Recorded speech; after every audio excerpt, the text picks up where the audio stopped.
Yeah, clock. Brian, will you? Jamie, Brian, somebody want to get the? Come on. I'll wait a second till Susan's back. Good evening, everyone. I'd like to welcome you to the Town of Powell Special Select Board Meeting, March 20th, 2025 at 6:01 PM. I'd like to call the meeting to order. Board member roll call. Carl Strohmeyer. Me, Alexander. Mike Gardner. Jamie Percy. Brian Harris. We all rise for the pledge of allegiance. I pledge allegiance to the flag of the United States of America and to the republic for which it stands, one nation, under God, indivisible, with liberty and justice for all.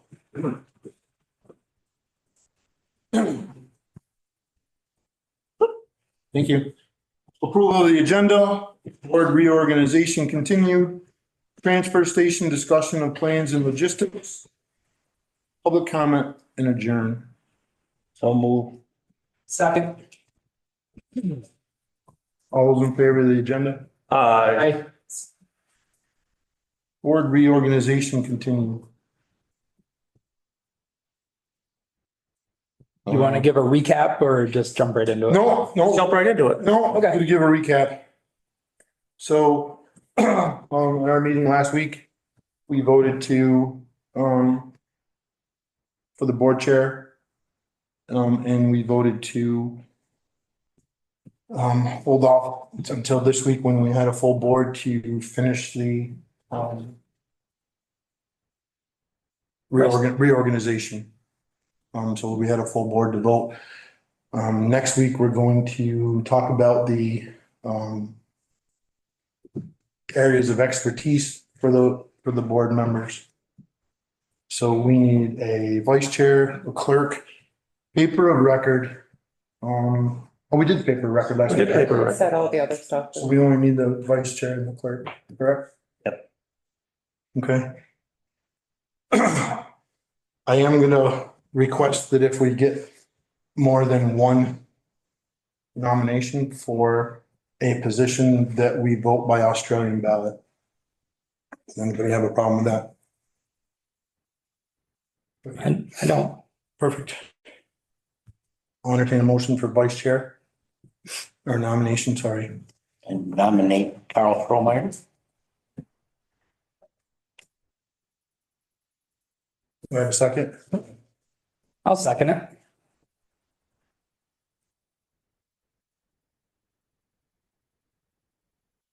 Have any other nominations for vice chair? You know, Michelle? You guys saw that? Mhm. Robert's rule to allow us, and just making sure you're following it. Sure, I'll be happy to nominate myself. Do I have a second? And you can, because you nominated or seconded someone else, you can, second another nomination. I'll give a second.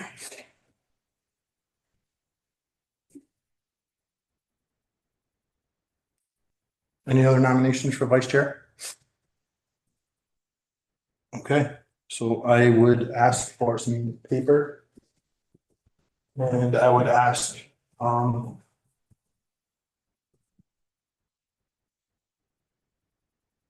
each board member to go to that chair up there to cast your vote, to write it down where it's away from everyone else. So it's, right at the end of the table. You're talking with Tara. Yeah, that chair at the end of that table. Tara. Yeah, to the left of Tara. You can leave that paper there, Tara, because we're gonna go to that chair too. We're gonna go there and each one of us and vote. And will hand the vote to Tara when we're done. Yeah. Carl? Here, put it in the folder.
You know, usually cold in here can't stop. I know. It's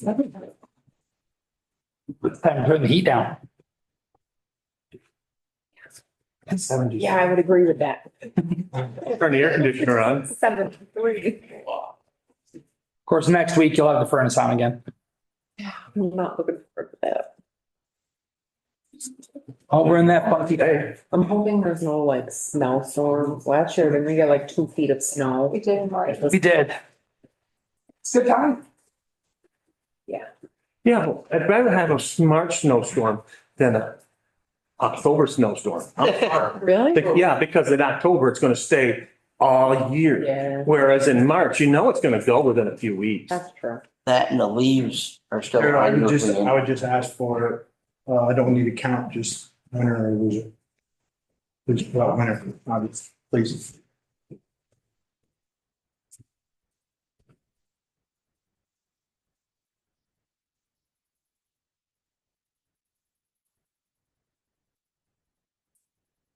It is Carl. Okay, congratulations, Carl. Thank you. Take a nomination for clerk. I'll nominate, is it Jean or Jeannie? Jeannie, and I Jeannie. don't know that I would agree to clerk. So that entails. I don't think we're required to do a clerk. And Hannah handles the minutes. Do you know what the clerk normally did when you appointed a clerk? Once in a while, I take some notes and come down and help if something was needed down here with you guys. But a lot of times I'm helping you guys if there was inter office stuff. Right. But if she couldn't, then she'd take and ask me to come down, but most of the time she was available, so Yeah, if there was something that came up that you guys needed help with or whatever. So you don't need the clerk to take minutes. no, because Hannah does the minutes. Yeah, And even if I'm not here, I can just. Yeah, No. because we record now, so it's, right. so then you're okay with that? I think it's probably just an extra backup for. Yeah. I'll second that. Have a nomination and a second for clerk. Any more nominations for clerk? Any more nominations for clerk? Any more nominations for clerk? Chair casts one ballot for the Jeannie for the clerk. That's it. Transfer station discussion of plans and logistics.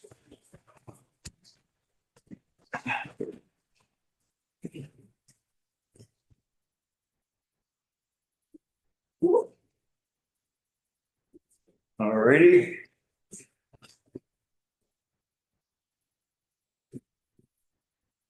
We placed, found placements this morning for the compactors.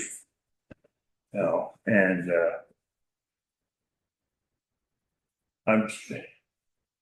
it's still gonna be difficult, no matter how we do it, to get people around, you know, the current configuration. Of what? The way the offices, the compactors to get to them and so forth. I mean, if they pull up with the right side of to the building, that's one thing. But, you know, people want to go down and do they have scrap metal or they have, organics. We're going to leave the organics down there where they are. Yeah. So I mean, if they have that, they can just come in the regular way like we're doing now, you know. I think we were there the other day. I think keeping the traffic flow to that left, no matter what, you come in on that left-hand side, Okay, whether that's- you're going to the Right. organics or whether you're going around to the compactors. Traffic flow is gonna be on that left-hand side. That's fine. Then they come in, if you're doing angled parking No, To no the- confusion on which side they go in on. to the compactors, then you could get a few people and then they park and then they offload. Right. Big turns off. The people who are doing the trash would be down closer to this side of the office. Yep, The people that are doing recycling. recycling could go up around, they could either go between the units or behind them to do that. And, that would, because we could get a real congestion problem. I mean, there's times now when we get, you get 6 trucks coming in, 6 vehicles coming down there from the gate. And you look down, there's 3 already there. And it's bad, but they have more room. This, you don't have quite the room to get around and get the vehicles in and out. People are gonna have to be patient. I mean, it's something new. They have been, but I know, I don't ever, when I'm there, I don't ever see anybody having a hard case, and people help each other. So, some people, not everybody. but So I think if we were doing this, right? So if somebody has organics and they have 2 bags of garbage that they're coming back up for, and they have 8 tin cans to make our ton, Carl. They can take that down, certainly take that down. They can drive back up. Now they can pay for the stuff that's going into the compactors. mhm. So anybody that has is gonna be using multiple dumpsters or the compactors shouldn't cause any problem at all. Well, if we do it like that, if we can do them on the upper side, in between and this side, then we won't have the congestion that I'm concerned with. I don't understand what you're saying with the upper side. We go around towards the bank side with your commingle and cardboard. Okay, So every person that comes into the transfer station, once these compactors are up and running, should come into the left-hand side of your building. yeah, where we are now, just come right down like, Come on the left-hand side, they come down the right-hand side now of the building. They should come down the left side. no, I think we just keep them coming. How you gonna turn the car to get into the compactors if that's all they have is 2 bags of garbage and some plastic and Right whatever? down around the end of the building, zip right back up. What are they gonna do? Sit there at the building and go hand their stuff over into the compactors? How are they gonna go from the building to the compactor to put their stuff in the compactor? If they're coming down, If they come down the right-hand side, how are they gonna do that? well, we don't want them coming down the right-hand side. I want You them just to come told me down you- just like, no, Mike, what I want is I want them to come down just like they are now. That's the right-hand side of your building. Yeah, that's fine. I know, right from left. Depends on which way you're looking at. That's what get me confused. We're coming in. We're coming into the building. Driving. We're not leaving out. We're coming into the building, into the transfer station. If right now, when you come into the transfer station, correct me if I'm wrong, every single person that comes in there now comes down the right-hand side. Comes down the right-hand side Okay. of the building. Is that right? Yeah, Tom? yes, Tom, here's the building. I understand. Everybody's coming down this side. And what Mike is saying is instead, bring the traffic down this side, come back up. If they need to go for their Organic. organics or anything like that, they can go straight down over to their organics. Right. And then when they come back up through, they're gonna stop here. You're gonna take their money and then they're gonna go off to the side and get their, dump their garbage off and their recyclables. Yeah. So, yeah, if you want to do it that way, that's perfectly fine. I mean, we're gonna need a There's sign. no other way. We need signs. to And do that. let's do it that way. And we'll go from there. Arrows on the Yeah. paint. Agreed. Yeah. So that it's. We have the capability to paint arrows on the blacktop. Yeah. Right. Oh, yeah. Nope. But So we we paint have, arrows on the blacktop. Some signage wouldn't hurt either. right, Oh, we a have the sign to capability to say, make that too. Yep. don't block this section, that way people can get Stop out. sign and a stop line right at the edge of the building. Yeah, This isn't gonna take place tomorrow. Right. We're not gonna do this tomorrow. So there's plenty of opportunity for when everyone that comes in there now, it's the same users. You hand them, we can make a piece of paper and you hand them a piece of paper when they hand you their money. This is gonna be the new new direction. traffic pattern as of, When the dumpsters come up to operation. right, whatever the date is. Right. By the way, I do have a meeting with Stan Kelson, tomorrow morning. First I could get him there, so. But that's gonna help us out a little bit. Yeah, we measured up for conduit, yesterday. So from the pole down to where the little panel shed and stuff's gonna be. So we have all that. Right. I got a question though. On the recyclables, that's a no sort Well, recycling. let's hold off on that. Sorry, I know. No, that's fine. I wanna, Well, that's fine. I don't wanna get derailed, Carl. I wanna stay with the Go for it. traffic pattern. Yep.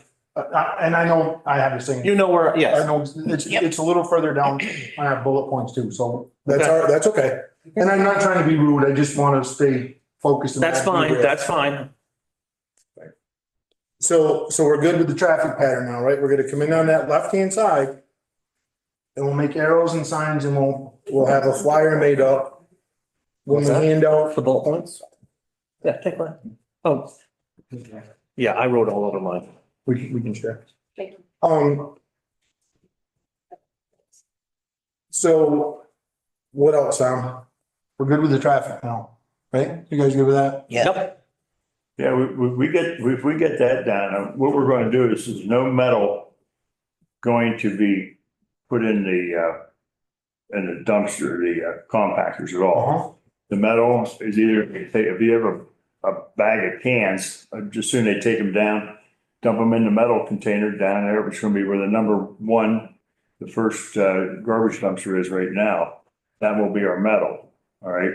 And then they come back up and they could take their, do their cardboard and plastic. And we gotta make sure that no lids are on anything. That we don't be pushing air, trying to push air. We can do this. That's why we need to get a camera up there. This is with a two-way audio. So if you see them with the lids on, you say, excuse me, you need to take the lids off of those.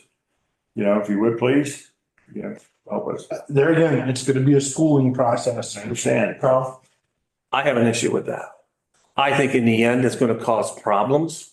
It's gonna cause problems with the customers that are coming in, especially the elderly customers. No sort recycling is just that, no sort. The amount of cans we have to get $51 is 415,000 cans to get 1 ton. And I just don't think that it's worth it. I think we're better off no sort recycling. And that's where we're going. That's my 2 cents. Well, the idea is to optimize the compactors. And if you allow people to put lids on this and everything else, we're just wasting money. I mean, they can go the extra step, I think. You just say no. I gotta be honest, Tom. If the compactors that we just bought won't pop the lid off from a milk carton, we got screwed. Yeah. That's just my 2 cents. When that compactor at 150 pounds per square inch, I don't know I haven't read what they run at. I really don't know. But I'm just guessing that that's somewhere up in there. Way more than that. So if that compactor won't take and pop the lid off from a gallon milk jug, you better send them back now. I think we're making mountains out of molehills here on a little bit of this stuff. Well, this is some things that I had discussions with Randy and I had with Joe earlier. Who's Joe? Joe McGuire, we had a meeting with yesterday. That's Chris. The guy's name there's Chris, right? Joe. And Chris? Joe McGuire. Yeah. One of them was Chris. The other one was. Randy was the older gentleman Mhm. with a very fast sports car. But no, Joe McGuire, that's what I text all the time, call. Whatever, at any rate, I didn't hear that. No, this is something Air Force. I had talked with him previously. So, That's, I mean, the board just wants to throw it in, that's fine. Whatever the board's wishes are, what we'll do. that's the That's regular. the case, we'll just. That's pressure. I think if somebody's coming in Oh, okay. and they're and they have to just, so to your point, if somebody's just bringing in a bag of soup cans, right? Yeah. Then we take them down to the metal. It's operating. Well, or we have to charge them to dump into the compactor. My thing would be, They go into, That's operating. they go into recycling. well, here's the problem, They don't Mike. charge- If you're gonna charge, No problem. Right. you're gonna have to charge all the time for the recycling, not just that one time. Because that comes into a problem, because people are gonna have the expectation that it's free recycling.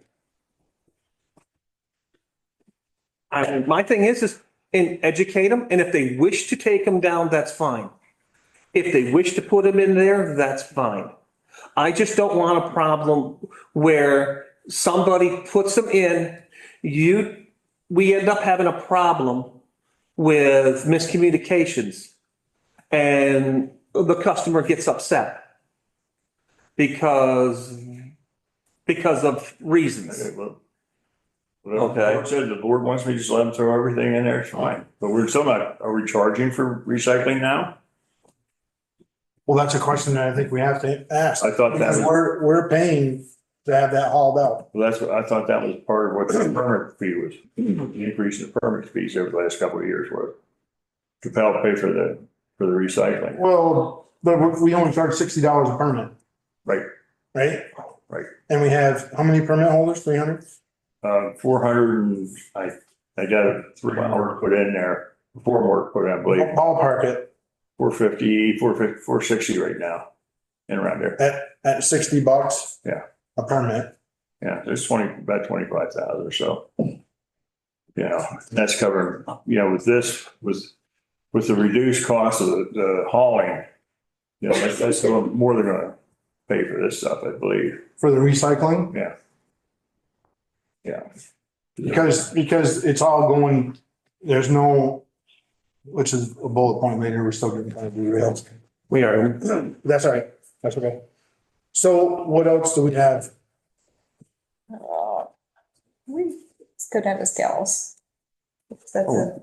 Are we going up or down? I don't know, Well- we seem to be skipping around. Yeah, that's right. So So, You'll get used to it. that's fine.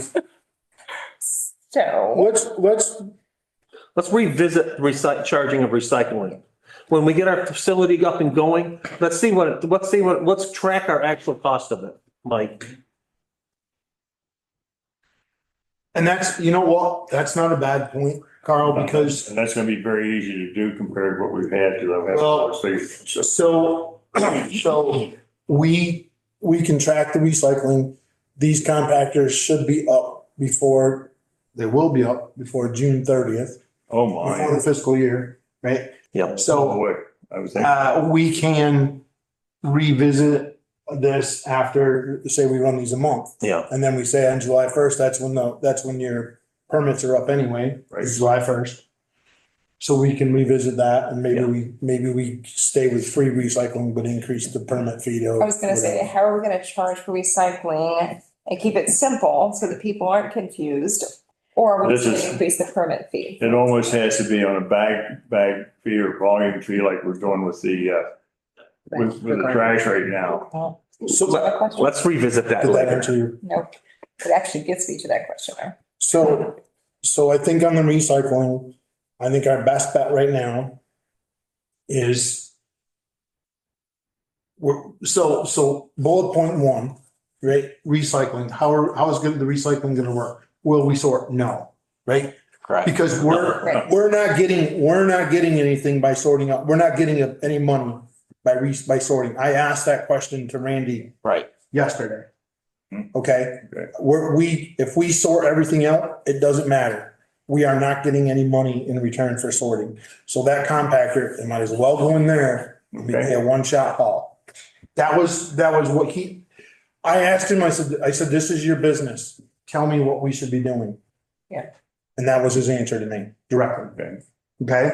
Your biggest. So how are we gonna charge? I think we operate for a month.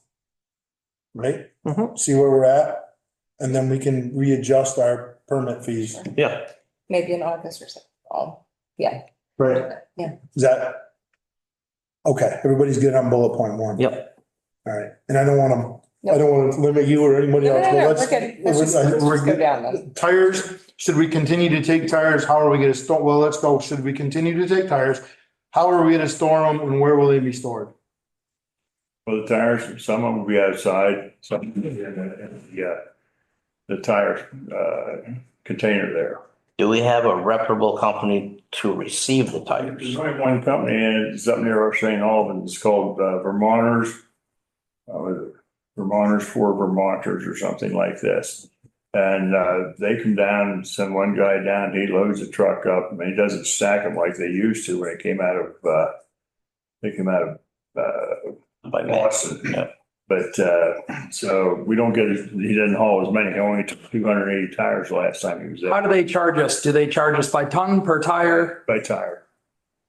So that brings us, Should we? where will the tires be stored if we keep them? He just said either some will be stored inside, some will be stored outside. Can we request they come down more often? I just don't like the idea of the tires just sitting outside. The town of Bennington does not take tires. They send them back to the people that put tires on. Yeah. All right. If you've got tires that need to be taken back, they go there. The town of Bennington doesn't, or excuse me, Casella, they do not accept tires anymore. What is it costing us per tire? It was $5.50. I was gonna charge the price I put down for, the town report was $7.50 for next year, starting July. But, yeah, that's hopefully the getting that, because really we don't have a lot of, time and effort into them. But they come down and You get move them 50 times. Well, that's why I was asking, can we have them picked up more often? And we breed. That way they're not sitting The there. breeding of twice. the mosquitoes is like, that's one thing, we're inviting that. Yeah. And tires, let's face it, they look like a mess.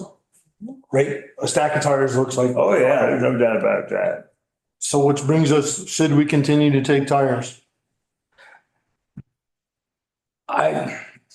I'm of two minds. I'm like, one, I don't want to deal with the hassle anymore, but two, my fear is that we're just gonna see them ending up on the sides of the road. That's my hesitation on that.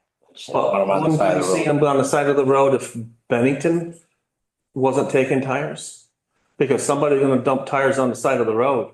They're not just gonna dump Bennington tires in Bennington. I have a theory on tires. If a person's They're gonna dump them on the they're side of gonna the road. dump They're gonna tires on dump the them. side of the road, You're gonna dump- they're gonna dump them on the side of the road, whether it costs $7.50 to get rid of them over there, or whether they can get rid of them for free. They're not gonna take them over there. They're gonna take them and throw them off on the Dark Woods corner or off Lad Road or wherever they're gonna throw them. So Jane? You're having, still having board discussion, may I add something? does the board have a problem with Jenny adding anything? I don't have a problem. No. I don't. I don't, Jenny. I was just gonna say, we have mattresses on the side of the road all the time, and I don't see that in Bennington.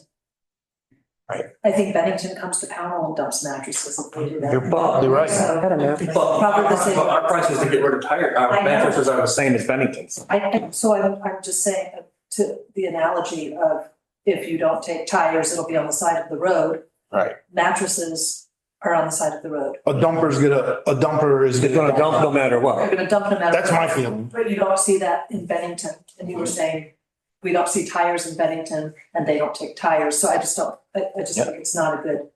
Analogy. Right, Analogy. we back up again, Carl, where did you say that Bennington, where do they dispose of their tires? Who takes that? Oh, Bennington Tire, any place that takes tires and puts them on your car. Any place that will take sells. tires. Yep. And if you go to Bennington Tire with your tires, Mark will take them for X amount of price. Well, what's the cost difference there? I'm just wondering, it's right down the. What's that? I mean, they're so close. I wonder if that makes. I think it's like $5. No, 7 up this, because, well. Depends on, his- I mean, if it's a tractor tire, it'd be more. What's that? I say if it's a bigger tractor tire. Mark does not take tractor tires. Okay. But I'm of a mindset to stop taking tires. Just my feeling. That's just me. no, I mean, the tire. And I think- most tire places ask you if you want to keep them, and so, and I take and tell the tire place to keep them usually because. Google actually says that Bennington Tire still takes them for $5. That could be. I just Google searched it too. VIP says Right. it charges $5.50 per tire, Oh. up to 4 tires per visit. Not bad. So, Okay. yeah, I am fine with it. I say at the end of this permit cycle, So starting in June, we no longer accept tires. July 1. Yeah, July 1, sorry. What's the board's pleasure? I'll make a motion. I'll second that motion. I have a motion that July 1st, Pownell Transfer Station stops taking tires. Is there any more discussion on that? And I have a A second. brief discussion on that. 1 second. Absolutely. This is what I'm thinking about.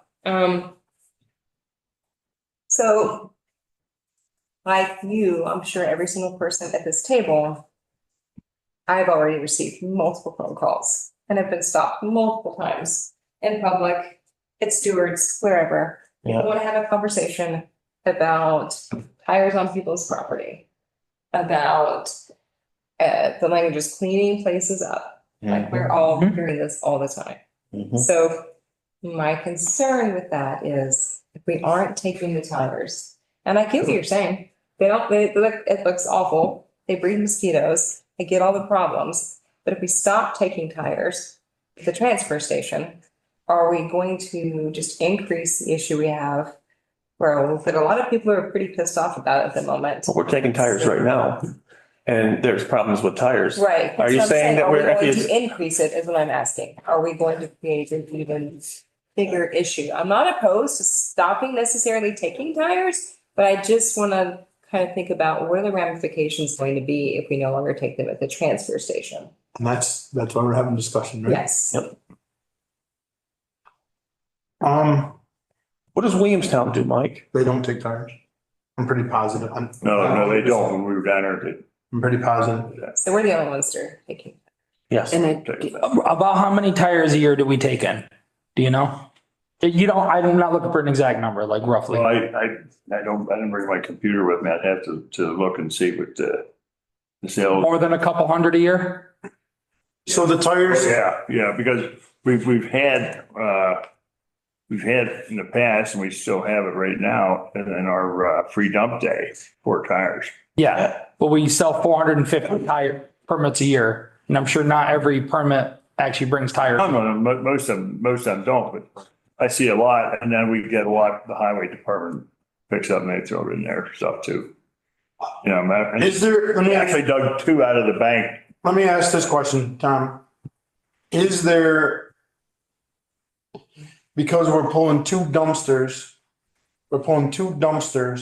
out of our building, out of our tipping shed, right? We're gonna pull 2 dumpsters out of there because now we're putting them on the compactors. Is there the ability to store tires inside that tipping shed once we pull those dumpsters out? There should be. I would think so. Now, here's the thing, Mike, we have 2 spare dumpsters. We have to do that. The state requires I that. understand that. So we have one out in the field and the ones at the very last one down there. They don't have to be stored inside. No, They don't need, if they're empty, Yeah. if that dumpster is empty, if it's sitting in Pownell Transfer Station or sitting in Casella's yard, I'm pretty sure they don't have them undercover. no, the 2 we have are ours. I remember Randy said yesterday, yeah, we don't have your third one. Yeah, they do. It doesn't matter. So what dumpsters are we planning to put into that shed? We'll put the metal dumpster in where the number 1 trash is. I got a question on that. If we're getting paid for the metal, wouldn't it be better that it was wet? I'm just saying, I mean, He comes again. all right, I mean, we should be more worried about the dumpsters that we're being charged to haul out by the time. I think, so, We have, we're getting the cart ahead of the horse again. yeah, exactly. The question was, what are we putting back in there? Well, the idea is put the metal dumpster in one because we We don't need a reason, let's just, okay. Construction. Right. Number 2, we have the cover on there. We can keep it covered for spare. If they go down, either the trash or the commingle is going to have to be thrown someplace. If a unit goes down, so we have to have one, and that has a cover, so we're good for if it's a municipal waste, right? Because we have to cover that, right? Then we're going to keep the one we have right there. We call our indoor construction, which is all our furniture and stuff like this, mattresses and everything. and drywall and stuff. Of course, we can put the drywall and stuff in the other ones. And the next two are gonna be just regular construction. So why would we have two construction in there? Why wouldn't we have just one construction? I guess, so, Like we need two, seriously. Because the one fills up very, very quickly. The take it one, out, or call them, have it hauled away. And don't take construction debris until you have an empty construction dumpster for it, sorry. we have three right now. You have 3 dumpsters for construction debris? And how often do they get hauled away? The one got hauled away yesterday afternoon. Okay, so when's the next one going? So the next one, the one inside is probably gonna go next week. It's almost full now. Okay, Okay. when did the one go before yesterday? That one probably went, that and again, probably went, 3 weeks ago. So it sounds to me like we're hauling about one every 3 weeks. One every 2 or 3 weeks. No, a little sooner than that. I usually have, That's not what on you're a doing. bill, I usually have, three in a month.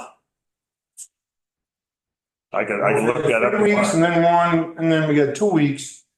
That's not, that's 6 weeks. Well, I could tell you, when I look at the bill, I could tell you exactly what we have. Well, we could look at the bill and tell us too. How often? I guess where I'm going, Tom, I guess where I'm going is I don't want to see tires outside anymore. I don't want to breed mosquitoes. I don't want to breed West Nile virus and all that stuff. And I don't care if the state of Vermont Department of Ag is coming down and doing some kind of a test. Go somewhere else and do a test. Don't do the test on the town of Pownell's back by breeding West Nile virus. So they can go Or right out whatever and we're spawn doing, them. mosquito population. There's a swamp right there. There's standing water 200 yards from there. Go Just there and take your to the sample. left. I'm sorry, but it's been 10 years since we've even talked about it, is what you told us. The people that are going to be picking up those tires will most appreciate Sure, that those tires aren't full of water. Right. for sure. All right, Well, I could put them in under there. okay. I'll have an extra bay, an empty bay very easily that I could put the tires in. That's what I'm saying. That's what we're talking, that's what Mike was talking about. Yeah. We could do that. We could take one of those out. Show it the, So I think at this time, our best, even though I have a motion in a second, would be to hold off on the tire until we can see. And I hate to do that. Did you make the motion? There was- I made a motion, it was seconded, so there's an open motion, And so. I'll tell you what I'm thinking is we operate, get our compactors up and running. Yeah. Right? And we see how we're gonna run the tipping shed, Yep. right? The most efficient way. And then if we have room for tires, then okay. But I think if we have to keep the tires stored outside, where they're full of water, I think we nix the tires. Do you wish that we withdraw our motions, or do you just want us to table that? I would withdraw it. because I'll we can- withdraw my second. I'll withdraw the motion. Okay. So that's what we're gonna do with the tires. Moving right along. Not as fast as I'd like. Oil, should we continue to take oil? Will we store it differently? Where will it be stored? And we're talking used motor oil here. And if we continue to take it, we need to take and redo the tank, holding tank down there and get a hold of a couple of local, reach out to local businesses first that use waste oil.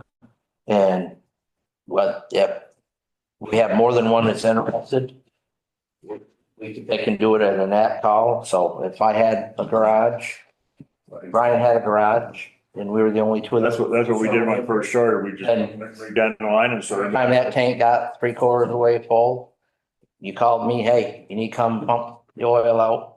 I'll come Mhm. with my own containers, take care of it. And the next time it's his turn, invite, but we can't continue to store it the way it is. Cause it was always, if people dropped it off that way, it was always dumped into that container before.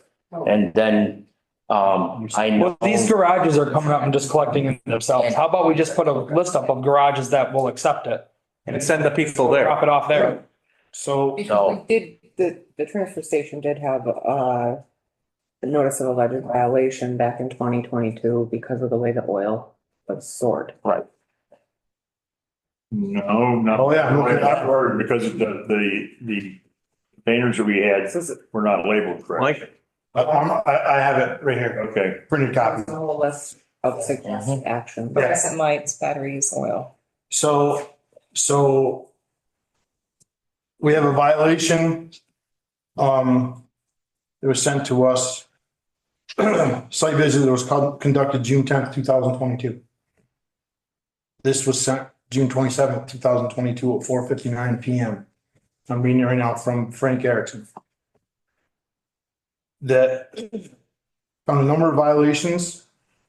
I'm not gonna read all of the whole thing here, but this will can go into our minutes, it's fine.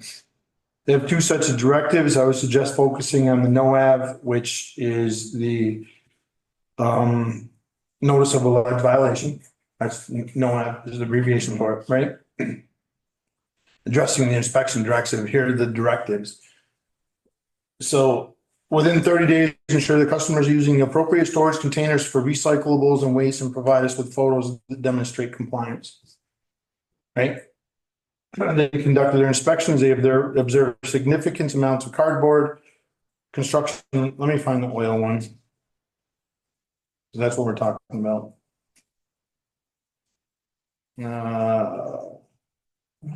Here it is. Inspectors found the oil storage area to be disorganized. Labels were hard to read and containers seemed to be in poor condition. It was unclear what items in the storage area were for facility operations and what items were dropped off by customers. Has that been rectified? to a degree, but then again, people, Mike, what happens is some of the things I put in there are people drop off hazardous waste materials. I'm talking about oil right now. Oil, used motor oil. That's our agenda item right now. Yeah, when I went through these, this was guys from the state, right? Correct? Frank Erickson on the 22nd Yeah. or 2022, 10th of June. I went through them when we were doing all this, and he said like a regular oil container that you got your 5 quarts in and so forth, and they were in those 50-gallon containers, these started leaking, then that'll pick it up. He said those were fine. He really did. Okay. And then what we did, we had some things that weren't marked right, and then people were still bringing them in like that, unfortunately. So whose responsibility is it when somebody brings in 2-liter soda bottle full of used motor oil? And I'm pretty positive that if they came down right now and looked at that's a violation. Because I'm pretty positive that a 2-liter soda bottle is not an approved motor oil container. You're correct. Okay. So is it the responsibility of the person who put it in there? Or is it the responsibility of the town of Pownell for letting it happen? Well, it's probably my responsibility for letting it happen, because I didn't get up there to see it. And, people slide stuff in there and they not supposed to, but it does. I can't be everywhere, Michael, and that's just the way it is.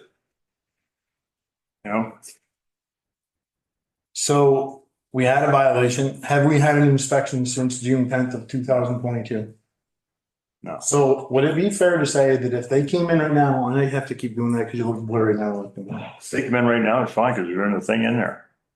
Where's the used motor oil? That was in there Gone. a week ago. It's gone. So we haven't had any penalties assessed as a result of We this? really didn't have a penalty. It was just Okay. a notice, and we took care of it. Okay. Yeah, but now people are backsliding, so. So I guess my question, Tom, is we had a violation in 2022 of poor oil storage and poor container usage, right? Is that fair to say? That's fair, so yes, indeed. Why didn't you have it again 2 weeks ago when I was there looking at it? Well, because So my question is, if we're gonna take motor oil, are we gonna do it right? Or are we gonna keep taking a 2-liter soda bottle? well, I wouldn't mind having the tank that Jamie said, So why don't we fix it? What does it need? there's a roof over it, we Why don't we put a roof over it? In the roof. do that, and a walkway You on. have money in your budget for this stuff. You put a budget in every year. Let's stop running this thing like some rinky-dink operation on the corner of a 10-cent store, whatever. Let's run it like a business. All right, Mike. You know what? I don't want to come back here another night and talk about transfer station until we can say our compactors are up and running. I'm sorry. If I'm blunt, I'm blunt, but I don't want to come back here again and talk I about it. understand. I really don't. Thank you, Jamie. Well, I, when I looked at that oil, it was disgusting. It was, the storage, there's kitty litter all over in there. I just, it was brutal. To have the residents in the town of Pownell going into that building, if they do, or that, excuse me, storage container, if they're putting oil in there, to have them go in there and look at that, disgusting. Mike. So the plan right now is to take that tank and to put the tank that we have and to put a roof over it and a walkway. bring it up to compliance. Okay. Do we need to put it in? I know fuel tanks, like Joel's got a fuel tank that he uses that he's got in a concrete thing. It's Do we need? already there and it's full of water. Then you just pump that. Correct. But ours has that secondary catch. That's what I'm saying. This one has that. Okay, so the only thing we need to do is to put a roof over it. Okay. So the plan of action on that is to put a roof over that. The water won't be in there. Walkway up. I'll draw it up and we'll put it out for bids. What do you mean a walkway? You gotta be able to walk out to it. It's setting that far from the sides. You have to be able to walk out on the thing to dump it in the middle. And that's into, where is that in reference to the tipping shed? It's at the very end of it. It's at the very end. How did they get to it in the past, Tom? How did they get to dump it? And I don't know this. It Well, it's never, it's not leaking. There's hasn't been used in 10 years? before that, Really? just before that. Yeah. Silly question, is the tank up to code? Well, the containment set, is definitely got the poured concrete Well, containment. I'm sure the concrete is probably fine. I'm talking the metal container itself. It's been outside exposed to the elements, sitting in water. Well, metal and water don't really like each other. We get it pumped out, we can see what the legs look like at the bottom. Well, my concern is, do we need to think possibly having to replace that tank? If we're gonna start using it again, last thing I wanna do is we start pouring oil in it. Next thing you know, it's like, hey, we've got a foot of oil sitting in that container. If is the container empty or has material? I'll find out tomorrow, beginning of the week. Oh. I gotta cut the lock. I don't know. I don't even know. I doubt if I have a key. Not a gauge on the tank? And when you say walkway, There was a dipstick on. now I'm picturing like, so when you're at the transfer station, the dumpsters are down behind the railings. So the oil. The oil's at the end where you park. We're all like cat food and cat, Like that's, all that stuff. Is that? So it's at the northeast corner? Yeah. Yes. Is that a good place for it? But it's over the railing? Is that a good place for it?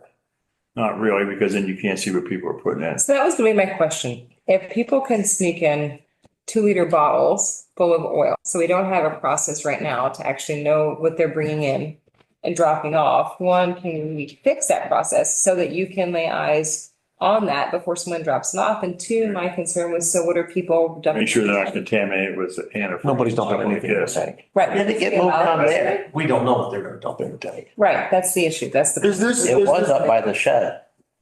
is the tank itself movable the way it is right now?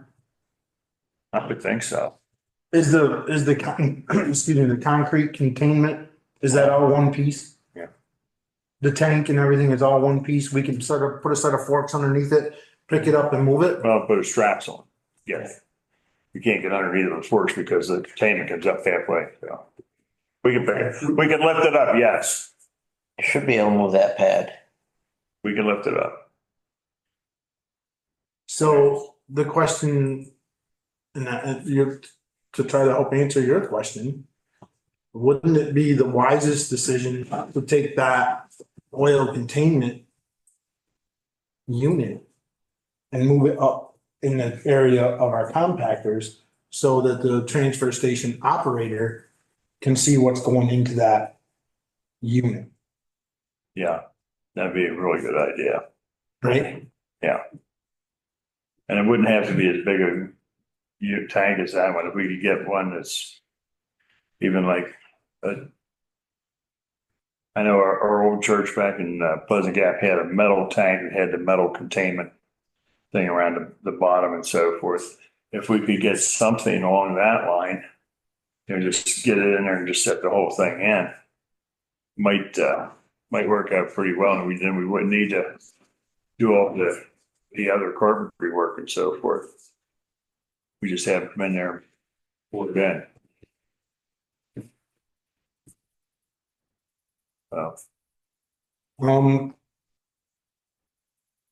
Does anybody want to tackle that project? Looking into a different, first we should look into the unit that we have. Right. If we can move Take a that look at that. and make it, Yeah, see what it would take to move it up to. I believe that was up by the shed. I don't know when it got moved down there.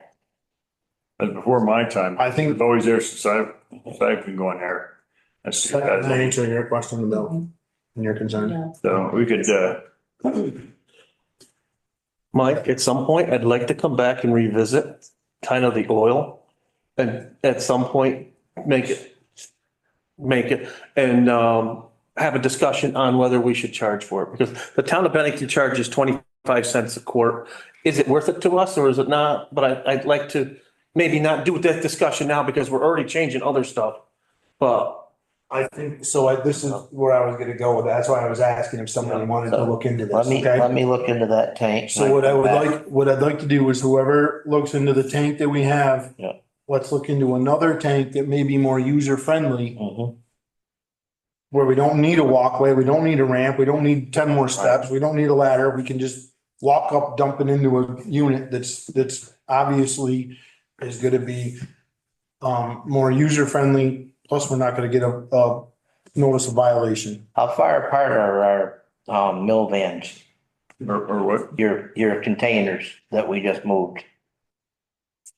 about 4 feet. About 4 feet. What do you have planned for storage in between there right now? Nothing, just be able to get into, maintain the size of them. Okay, so, I just wanted to have 4 feet in there, so if we need to get, they need to get some lichen stuff going off and repainted. okay, so possibly that could be a location of Well, let's see this oil what, thing, depending on the size of. right, let's see what we have. Research what we out, can do. so. That's right. Yep. Let's research it out. And then we will bring it back, huh? Okay. All right. I hate bringing stuff back and I don't want to go to the transfer station, but we're gonna be here again anyway. well, we're gonna be here again anyways. And you know, we're already doing so much stuff. Let's not try to do everything all at once. Let's do some stuff and see how everything flows. Right. What would you comfortably say a minimum, are you looking at 100-gallon container? I don't know how much we usually take in. I mean, like a 275 gallon tank Yep, would be dandy. because it's that one, 300 or 400-gallon tank that's on there now. About 500, I think. 500. It's large. I'll have to get numbers off from it. If not, I'll measure it and do the volume. Okay. Okay. So what did we learn from the meeting with Casella? What are we planning for? What do we need to plan for or change based on the conversations with Casella on yesterday morning? So I'll take this one. Okay. We learned from Casella that our recyclables, we don't need to separate because they're not worth anything, period, whatever. So we put in plastic and cardboard and everything in one of our compactors. Mhm. All of the recyclables go into one compactor. Yep. And that's gonna cut down, should cut down considerably, on our hauling for that stuff, because it's all gonna be one shot. Yep. The per ton is still gonna be the same. It's that hauling fee of $200 every 216 or whatever. The transportation cost is what's Everything killing us. back in, that's right. So, That's gonna go up in Rutland. that's right, that's right. And then it's going to their facility and they do whatever they want with it. So some of the changes are gonna be traffic pattern. right? We learned that, we figured that out yesterday. Um,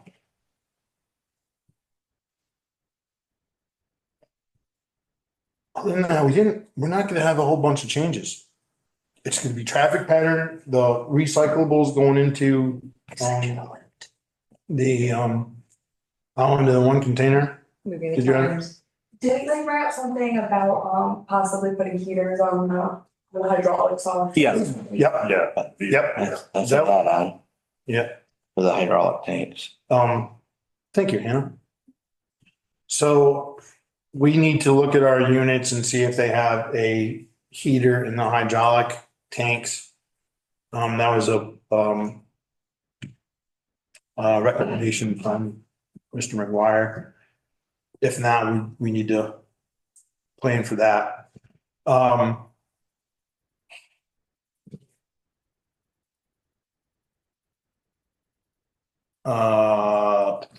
Maintenance. Preventive maintenance, I thought that was down further, but we'll talk about it now. So when I talked to Randall, brought this up from Casella, one of the things that he recommended was a preventive maintenance schedule on these units, which should be in our handbook. I asked him to send the town a cost of Casella doing the preventive maintenance versus in-house preventive maintenance. And Joel was fine with, doing the preventive maintenance if we need to. So I did, like I said, I asked him for a cost comparison. So, if it's $100 a year to have them do preventive maintenance, Right. then have them do it. So, you know what I mean? We can make a decision, an educated decision based on a cost versus just, oh yeah, just have them come down, or no, we're just gonna do it ourselves. Because even if we do it ourselves, we still have to pay someone time Right. to do it. Yeah, It's, and it's time and materials, right? No matter what.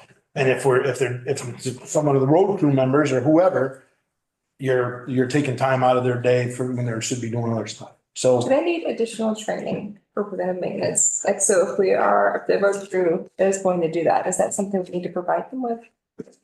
I think we have to look at the handbook. Yeah. I was just thinking that earlier. Look, there's a whole checklist that I Right sent, here. Yeah. and Tom has it now. I'm not sure if that's, if I don't, Me. or not.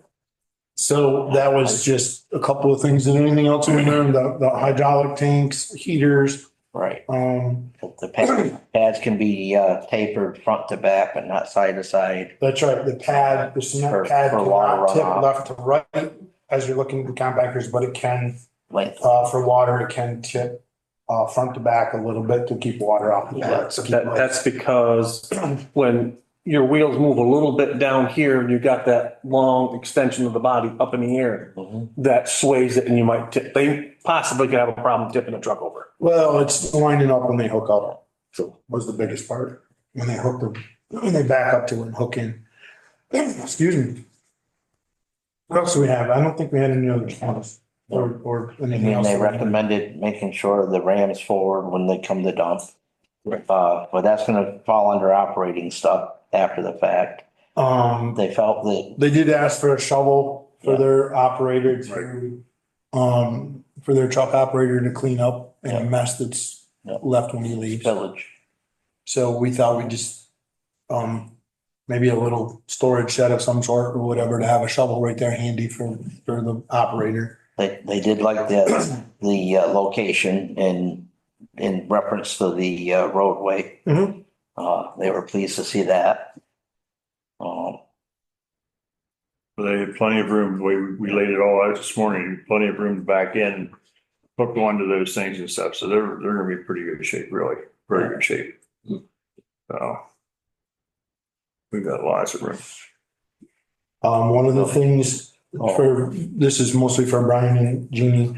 One of the things that we talked about was, when we get them up and operational, the first couple of times that we haul out of there, their people are good, they're like Mr. McGuire that was there yesterday will come down and, show us what the need, kind of give us you know, our people are kind of a, how to, what for, this is what we need to do. Yeah, expectation, Yeah, and that was no problem. It was easy. Kind of a over simple. renting the container versus owning the, No, we have to figure out that he's gonna email us that. Cost of owning the boxes or the cost of renting the boxes from Casella. And right now, do we rent boxes or do we own them? we don't own any at this time.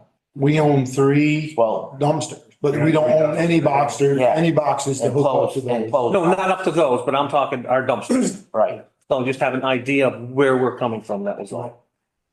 So we don't have those numbers. He hasn't got back to us with those yet. So, they said to buy them outright, they're between 13 and 14 grand right now. so, The number he threw at us, yep. that was just. That's what he was off the thinking. cuff, So, Scary. I asked them, Randy, whatever his name is, I asked him to, when he emails all of this information that, Tara and myself get emailed as well as Tom. And then Tara will forward it to the rest of the board.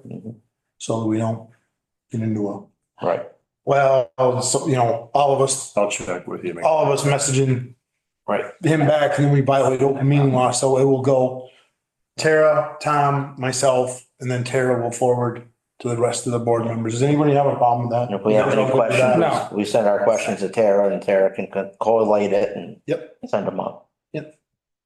I told you that already. Okay. I'll check with you, make sure you got it. He sent stuff since yesterday? No, I just said I'll check with her, make sure she gets it, because he has sent stuff to me in the past. Previously. I've passed it on, but Well, I just asked him since yesterday to move Yeah. it forward. Yeah, So are we good there? Nothing else I can think of on that? that is, Will we change the way we charge, look into the scales, or continue to charge by the bag? What about construction debris? And recycling. I should have added construction debris and recycling. I mean, here's my question about that, and I've had a concern about this for a while. So if like material acceptance and like storage limitations, Mhm. if that is set in tons, how do we know if we're in compliance? storage of what, anything or? Yeah, I like so we were looking through in the packets we have state requirements, and it's set in tons.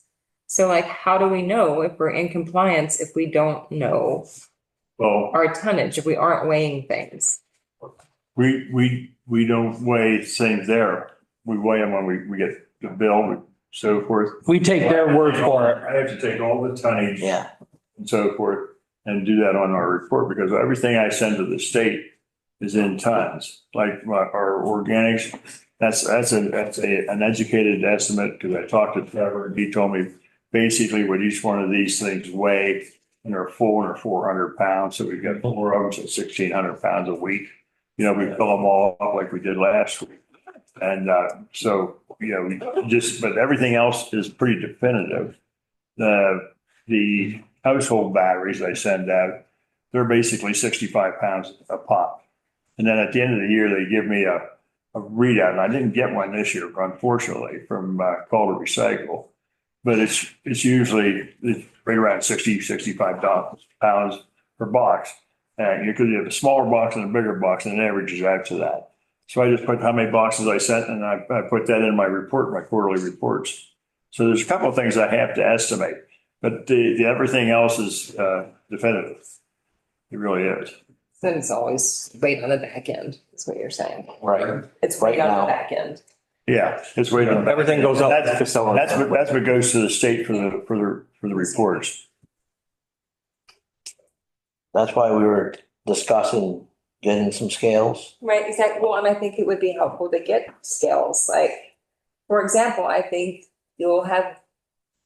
folks taking things to be left at the transfer station, whether it's construction debris or whatever else it is, will have a better idea of what they're being charged if they know how much it weighs. And I will say that's something that. Oh, yeah, I understand that. Yeah, I think that Bennington, and then it's not on you, like to make an estimate and someone gets frustrated with you about an estimate, if you know how much it weighs, it's very simple. We'll have a better idea every load that goes out roughly what it's gonna cost. Right, but Bennington does that both ways. For residential, they do it by the bag. And And, then for the commercial, they do it by the ton. well, they'll, if you come in with a truckload, Oh, they'll weigh you, but there's, Weigh you. they'll weigh you, but there's a set minimum. right, there's a fee, yes. I've always paid based on the weight when I go to Bennington, whether I've got a trailer that I'm bringing in or just the back of my truck, whatever it is. Yep. And I pay based on the weight. I just think it takes the best work out. And I believe there's other standards that go hand in hand with the scale. Yep. As far as calibration And the price of the scales. and Right. then the price of the scales is very high. No, there's a lot to think about, but there's Which a lot of pros in having a scale, not just for us, but even for whoever's hauling for us, because they can double check. They know they're not gonna be over. I know. You know, well, there's, They're not gonna be able. you know what I'm saying, though? Yes. it also gives that sense of reliability that if we're paying for 7.8 tons Right. that got delivered to XYZ, Mm-hmm. when it went out, we know that it weighed 7.8 tons, Right, not 6.3 tons. right, And we're paying for a ton and a half that disappeared between point A and point B, right? right, So it's a checks and balance too. correct. So I think the biggest, one of the places that I think we're losing money is on our construction debris. Because we're getting charged by the ton on construction debris. Mhm. And we're charging by the yard. Tom, this is not on you. Right. This is my general discussion right now. Mhm. And this has bothered me for a while. Okay, I've had multiple discussions with a lot of people about this.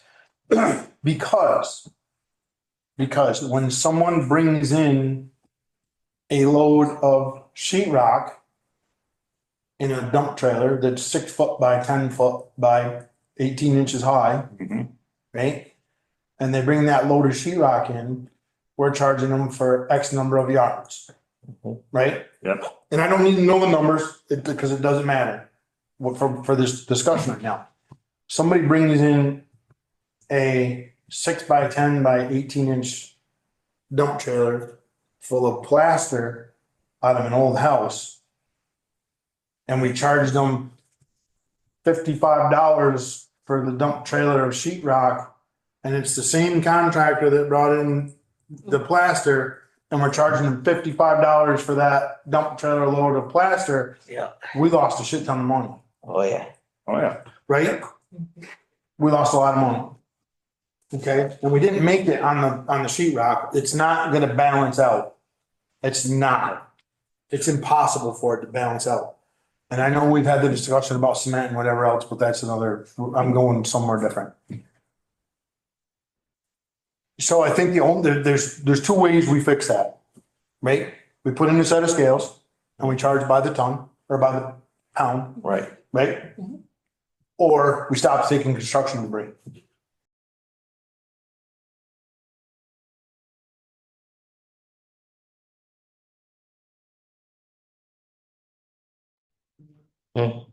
So would the scale benefit with recycling? Say someone brings in a load of cardboard, would it be easier to charge based If we're, on the tablet scale? once we get to the point where we're charging for recyclables, that's definitely gonna be a plus.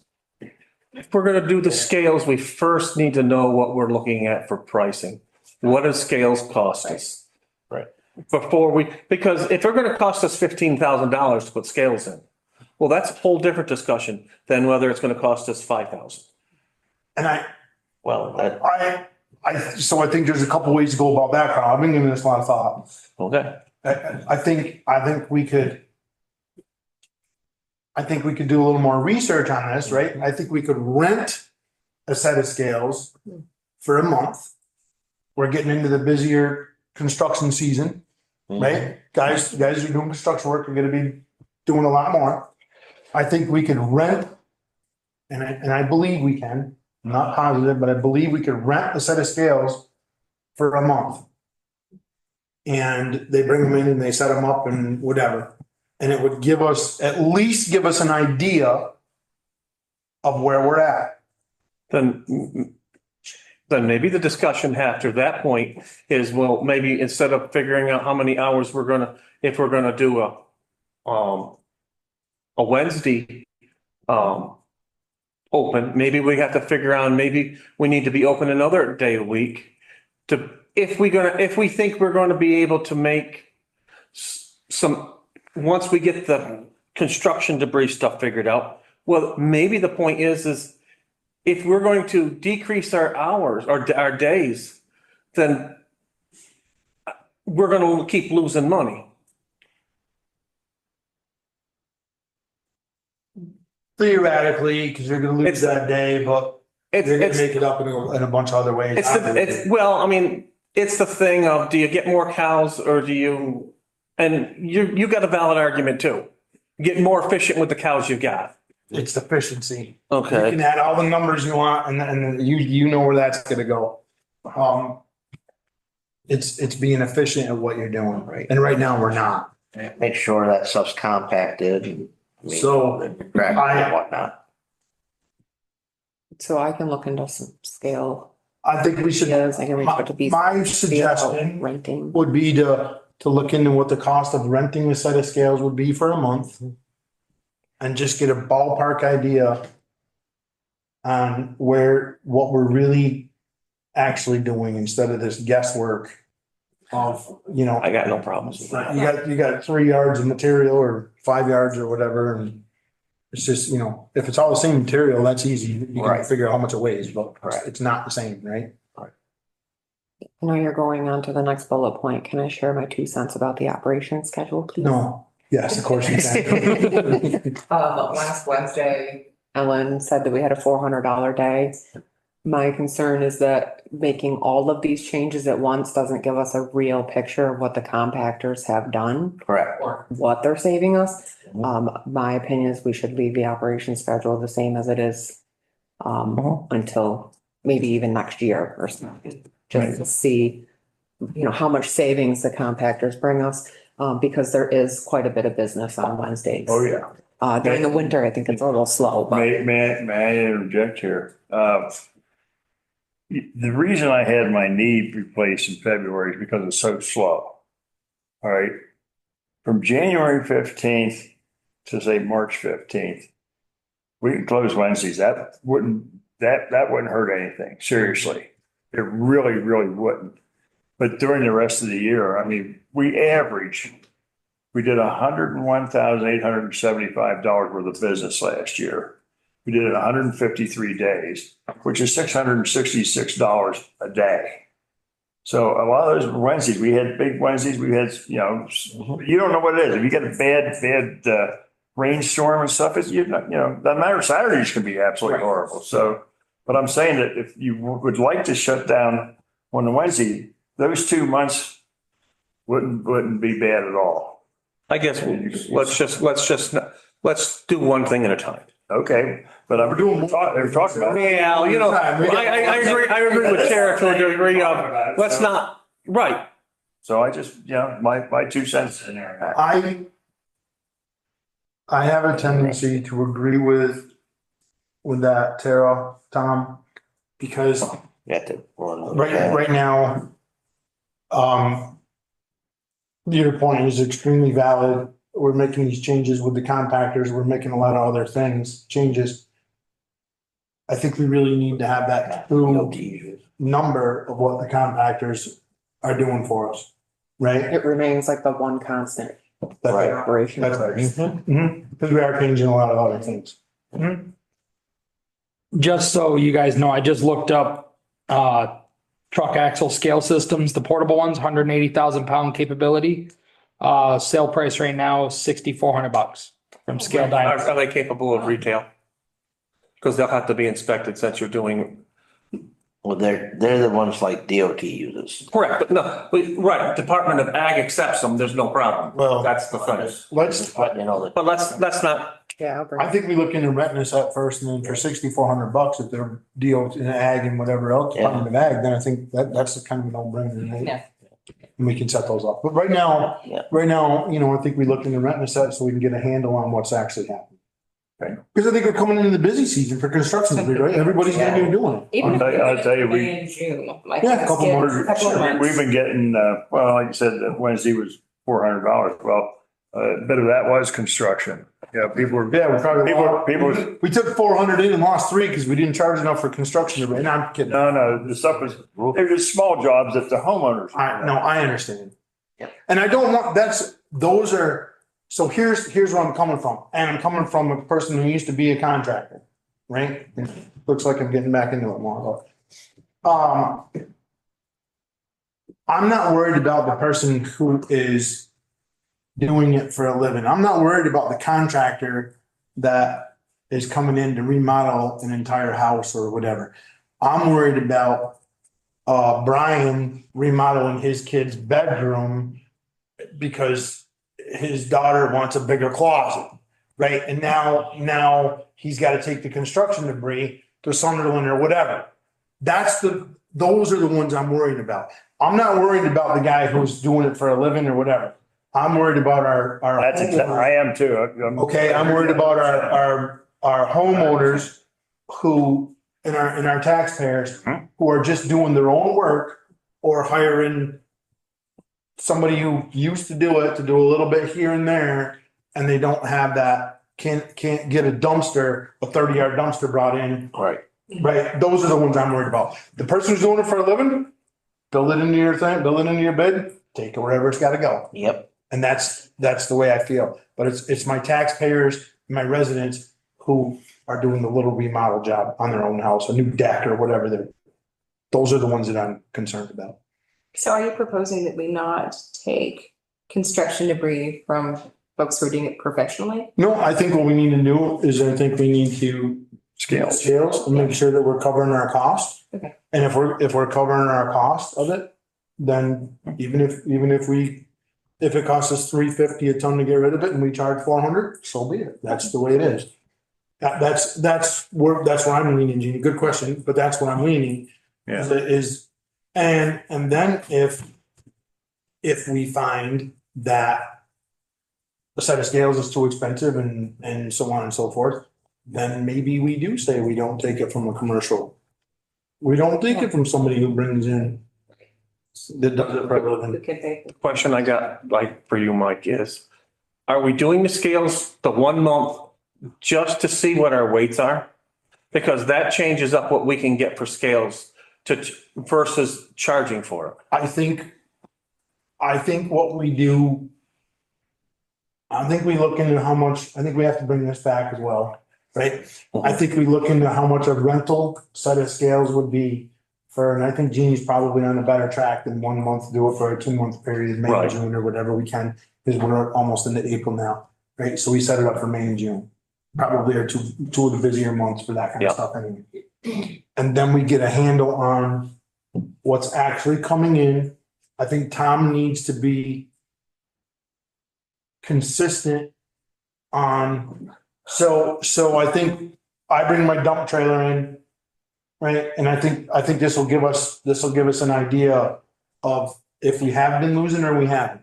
Right. Okay, and we're not gonna point fingers if we have. That's not what this is about. Right. Okay, we gotta figure this out. So I bring my dump trailer loaded in with construction debris. You look at it, you say it's $215 because you got X number of yards on there. Right. Right? I go across the scales and we find out that it should have been tonnage wise, it should have been $315. I think that's where we need to keep track of. Right. Exactly. So it's gonna put a little something onto you, but I think it's gonna give us as the board a better idea. You can't get any more fair than that. Right. It's gonna give us an idea of have we been losing a lot of money or haven't we? We don't know. My gut's telling me we have. And my gut could be way up. And it could be, and I'm not There again, Tom, it's because, so you've been tasked with a job and not been given the tools to do it. Oh, that's true, I know it's true. but we've been. I know, but just because we've been doing it that way forever is not. That too. Yeah, I know. So I'm just going. that's where I'm coming from. I don't know where everybody else is coming from, but where I'm coming from is you've been tasked with the job and not been given the tools to complete the job. I have done that before. Mhm. And I think a way you could do it right now is the next time your construction debris dumpster goes out, start from there and figure how much money is going into that dumpster up until when you ship it out again. Okay. And then you take how much it costs for that dumpster to go away and how much you generated from it. And then you can get a rough idea. You could track it that way too, Carl. I do, but I also think it's helpful to track it, the way you Yeah. suggested as well. Oh, We yeah. make that estimate based on yards and then we weigh it at the same time. Mhm. I mean, that's gonna give you a lot of information. Oh, that'd be perfect. I mean, I'd love to have that. That'd be a great. Let's look into that and we'll talk about that again. Right. All right? Okay. What do we usually charge per yard? I Oh, can't remember it off it's, in front of me, $80 a yard. $80 a yard. So we're not gonna change the operation schedule. Everybody's agreed with that.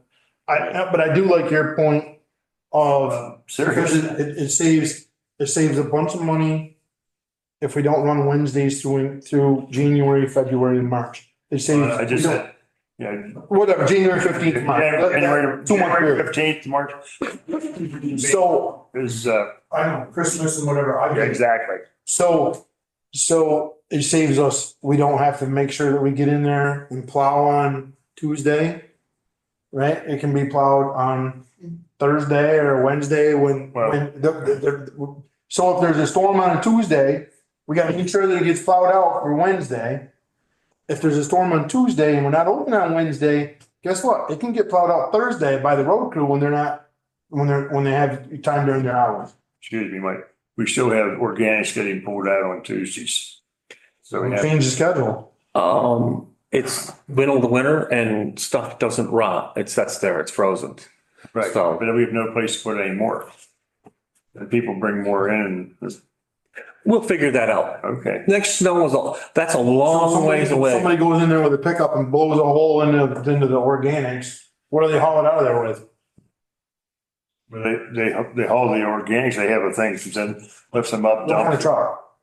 Is it a garbage truck? Yeah, it's a garbage truck with a side. So you blow a hole in, blow a hole out, and away you go. Right. 10 minutes, that's done. Right. That's easy. Put a load of sand in there and go in. Ain't hard.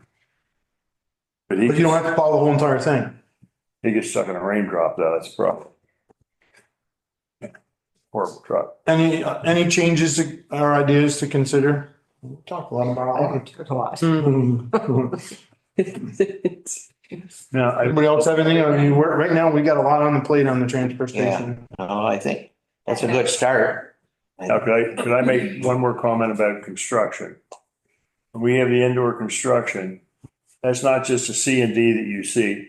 It's actually almost the entire, POU number 4 with the chairs, the mattresses and stuff. So that money goes in towards the construction as well. Mm-hmm. So I just want to put that, if you're just looking at what we take in, on the number 2 POU, Right. that's not all of it. Number 4 is almost all of it too. But what we need to do to track this stuff is we need the construction debris, not chairs and mattresses and whatever else. Right. We need to track it, construction debris. Right. Period. So we can't add the other dumpster in whatever and the income and what expense. We need to, if it's dumpster number 2 that's taking construction debris, that's the one that we're gonna have to track. Right. And that one only. That is not a problem. No, I understand, Tom. So now we gotta discuss the possibility of funding cat vet visits and donations to the partnering agencies. That was, I could do this one really fast. I looked into some of the cat stuff because we have, would you say about 20 cats down there? No, I don't think about Less probably than- 12. Okay, so. between 10 and 20. yeah. With kittens. They've been there for years. We've been feeding them and So I've reached out to a couple different agencies and I found most of them work off of, volunteer and from donations. I believe that they are willing to help us trap them. However, we cannot trap wild animals and then release them somewhere else, and these cats are not rehomable. Right. So the best option is to trap them, provide them vet care, give them the shots. We can deworm them through the food, that they're being fed. And I was given an estimate of about 120 per cat, which is not horrible, but I've reached out to Second Chance to see if we can get a better deal on that. That includes having them fixed. I'd spay, neuter in their shots. Oh, that's good. So, That's really good. It's not a horrible price. I am hoping that the board will sort of designate some money towards this. And I'm not sure if I should look for it in the animal control budget or in transfer station budget. it sounds like animal control that happens to be taking place at the transfer station. And no one has the money. I mean, they're both a general fund. It's not huge. Right. I thought we did do a program and I can't remember without looking in the animal control for some of that. So after the cats are spayed and neutered or and shots and whatever else. Yeah. Sorry, I forgot to cover that. They will be released back at the transfer station. They suggest that we move the houses, away from where the public is, Yeah. feed them away from that area. I think maybe down towards the woods would probably be a better spot, or just On the other side of where it. it's not right there where everybody is. So what that's gonna look like to me is because we have people who come and feed the cats, right? So if we move and I'm not opposed to moving them, because I think that's a good idea. We have to get them away from the general public. But then the general public is not gonna be able to go down and feed the cats. Because do we want the liability of somebody going down and feeding the cats and tripping in a hole or slipping on the ice or whatever? Do we have to move them? I I don't mean, think I we know, have I to. see where they are. I mean, they've been there for a long time. They were there when I got there. Yeah, Has their location actually caused a problem? Personally, I think, Never had a problem with them. right, but I think we've dodged a lot of bullets. Yeah, a lot of people have allergies. Because, well, I'm not worried about the allergies so much, because if you got an allergy, stay away from cats, right? Well, you can't when they're offloading, the cats are right there. Well, That last dumpster. yeah, and so I'm not worried about an allergy thing. I'm worried about a cat that gets distemper or rabies or some kind of, Right, they get, right? They And get then, bit or and then they, scratched. and then they Yeah. bite somebody or do whatever they're doing, right? That's my concern. So that's where I was gonna go. So maybe we don't move the buildings and we say, okay, because look I think there's a significant number of people, correct me if I'm wrong, Tom, that go in and bring their organics or whatever they're bringing and their garbage, and they go over and feed the cats. yes. And They're, a lot of them are quite generous. I did turn the money back to, I don't wanna eliminate that, because I think that is part of some people's visit. weekly visit to the transfer station. I agree. And I don't want to stop that. I want to make it safe for them to do it. And I think that's. And I think that's the most important thing. That is. And If so, they get vaccinated, they get spaded, and they're getting checked for distemper and rape and that's 90% of our problem. I've never seen a cat over there when I've been there, so. they scatter. But I don't look for 'em They're either. feral. they're feral. I don't look for them, so. it's, Well, you know, when I go there tomorrow morning, they'll be all over the place, trust me. I'm The sure. goal is Yeah. within a couple years, the numbers will dissipate and it And I it think won't that's keep breeding. right. Right. So So I'm just so sorry to interrupt. I'm really hoping for like a donation to make to Francis of Assisi, Sicily, and the amount to cover the cats, because they will have to help us trap the cats, and that's a huge undertaking. can we bring this back next week? Can we have Ellen give us, I have it right here. I have your expense lines right here. never mind. I mean, it's up to you guys where it comes from. I think I know what it is. What I was looking for, is what Ellen's suggestion would be of what the best line item to take it out of would be. I mean, we have 1282 in the ACO expense line for this fiscal year. I say we use that, and then when the new fiscal year starts, we have another, I think, 2,500 in that line. I mean, that's almost what it comes out to be. Yeah. Well, if it's $120 a cat, Yeah. that's 10 cats. That's if we don't get a discount. Hopefully we'll be getting a Hopefully we discount. get a discount. Because Second Chance is pretty good.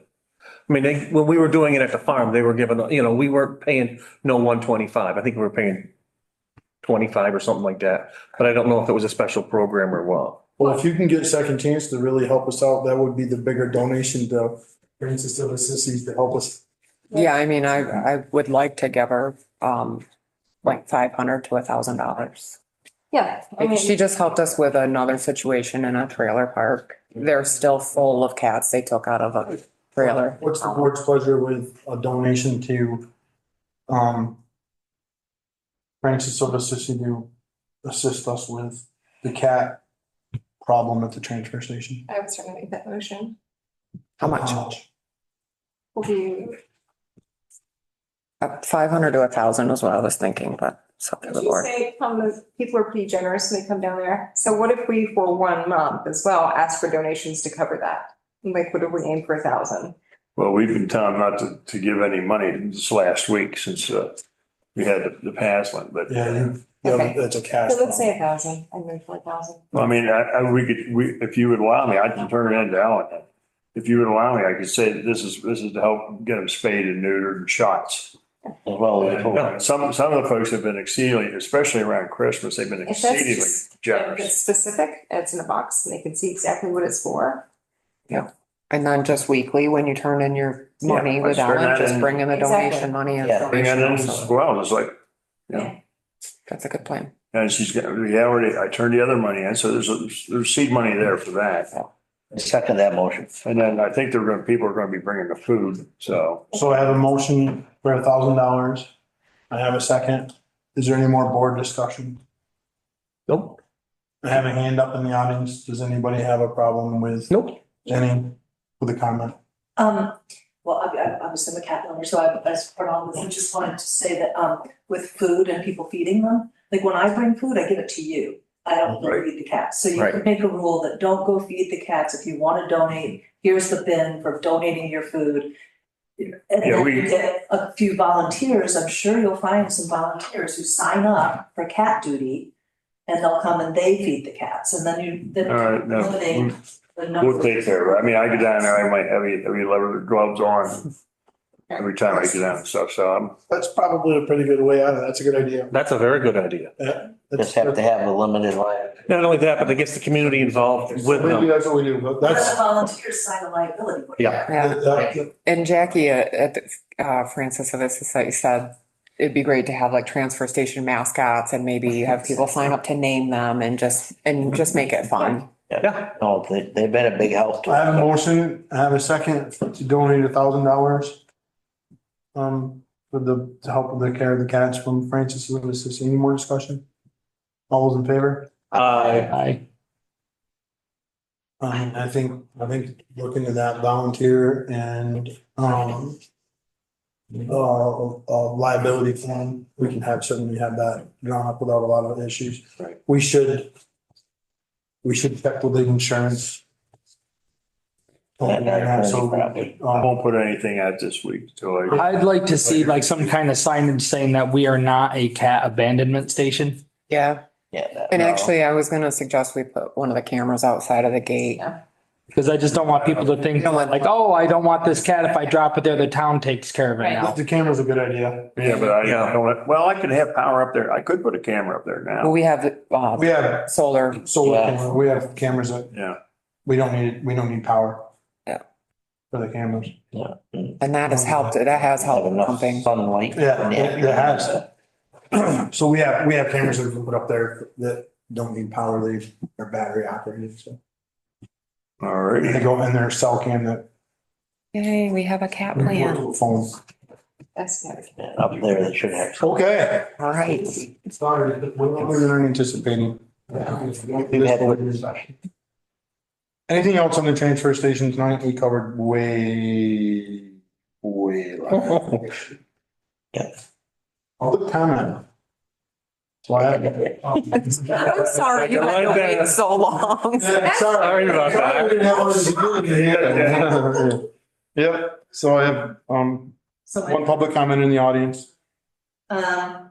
So at the risk. Would you state your name, please? 'Cause you're not Jenny making- Powell, Jenny Dewar Powell. Jenny.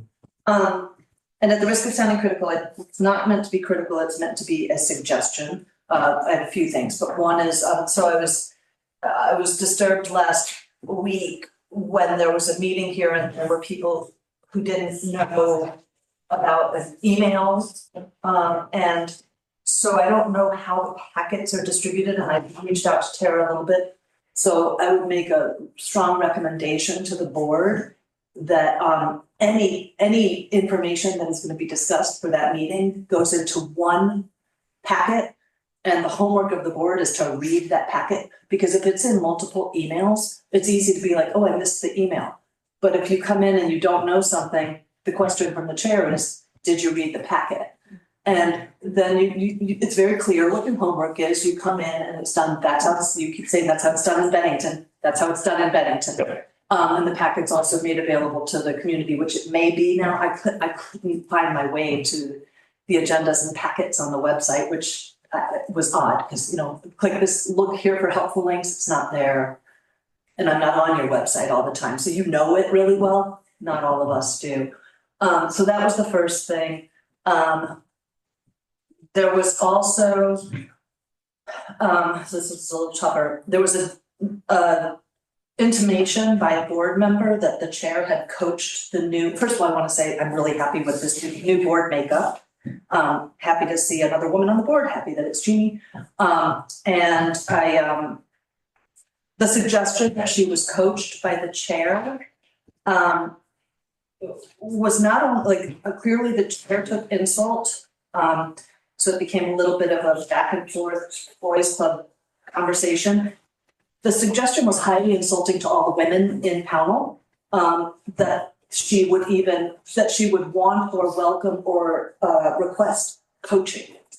In fact, I think the entire board should benefit from coaching by the VLCT. I never did that join the board and go to the select board school. I think everyone should. I think everyone, no matter how long you've sat on the board, can benefit by this training if you haven't done it, and even if you have, to be reminded of certain things. But I would hope there's no more suggestion like that. And if there is something that what I would consider, or that the chair might consider to be out of line, the chair can say, this is out of line, moving on, and not have a back and forth about it. And then the third thing I would ask the board to consider is a policy that has a zero tolerance policy regarding racism, sexism, all the isms, for staff and appointed members of committees. And this should include social media. Pownell has enough negativity press over the years, and we don't need any more egg on our faces. So I've heard about certain Facebook activity that is really unacceptable. I'm not going to read through it because I'm not interested in becoming yet a target yet again in this town. But I'm happy to send it to you. I think you all know what I'm talking about. But racism has no place. Sexism has no place. LGBTQ criticisms and isms has no place in the town of Pownell, certainly not in the town office. We do have that in our town. But is it, so if you have that as part of your policy, what about a person who's been appointed who's spewing racist crap on Facebook? I just think if you're appointed by this town, you hold your tongue. If you don't hold your tongue, you get unappointed immediately. Back in the day, Ronnie, bless his soul, was encouraged to leave the board because of making anti-Jewish comments. And it was the right thing for him to step down. But a board member, you can't do anything. If you're an elected official, you have no say in an elected official. They're elected by the people, and the people can say, hey, this was pretty shitty, excuse my language, we're not gonna re-elect that person. But anyone who's appointed, you do have power over that. And I would really like to see this board use that power. I think those are helpful suggestions. I appreciate you being on here. And I think that some of that is something for us to think about. And if you could send those into Tara, could you do that? You seem to have, it's clear you came here with 3 points, so. Yeah, that was my third. I would just be, Yeah. about that. I And then think, it'll be public records requested, and, you know, I'm sure the person out there knows what I'm talking about too, so. I would also like to have you send a copy of our social media policy as we have it now to Jenny, because that's one of your points. If that's okay. It's online, right? I can go and read it. Yeah. Yeah, But I think who it needs to be sent to is everyone who serves the town of Pownell in some capacity. I just wanted you to make sure that you have a copy to read it. Okay, make sure that if there has been a transgression or if the policy needs to be revisited, I'm happy to give my opinion on that. I will, one thing that I do want to say, is that it's been our policy since I've been chair not to engage in public comment. True. But I think when somebody takes the time to come into the meeting and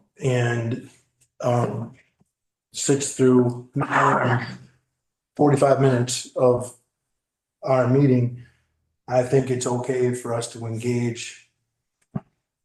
We're not gonna get into a pissing contest, for lack of a better term, but I think. I agree with that.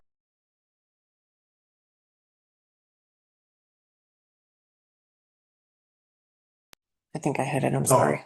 Sorry, I think for us to engage to one of our residents who takes the time to come into this building and sit through a meeting, whether it's the first 5 minutes of the first public comment or whatever, you've taken time, I think then we're okay to engage. That's my opinion. I agree with that. I strongly agree. Someone who zooms in here and whatever, they're gonna get 3 minutes, maybe a little bit more. I'm gonna be perfectly honest. I think someone spends the time. We should be respectful and give it back.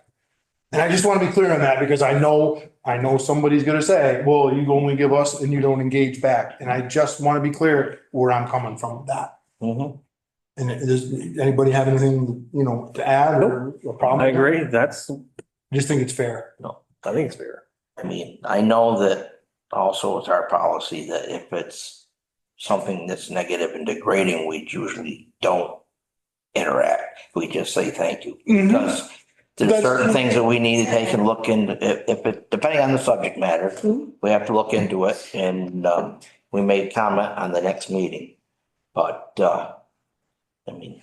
But I just want to be perfectly clear why. There's different types of feedback, I guess is where I'm coming from. There was a reason I didn't stop the engagement back, Right. and that's the exact reason where I'm coming from. Yep, Well, I think it's also a matter of suggestion as well. I'm not just. Yes. I think there was something, Right. there was a valuable back and forth with that. There was a discussion Pardon. that was open, so I appreciate that. yep. Any other public comment here? No, nobody else is in. Oh, I'll entertain a motion to adjourn. I think we I'll move. want to adopt. Second. Thank you. All in favor? Aye. Thank you very much. I'm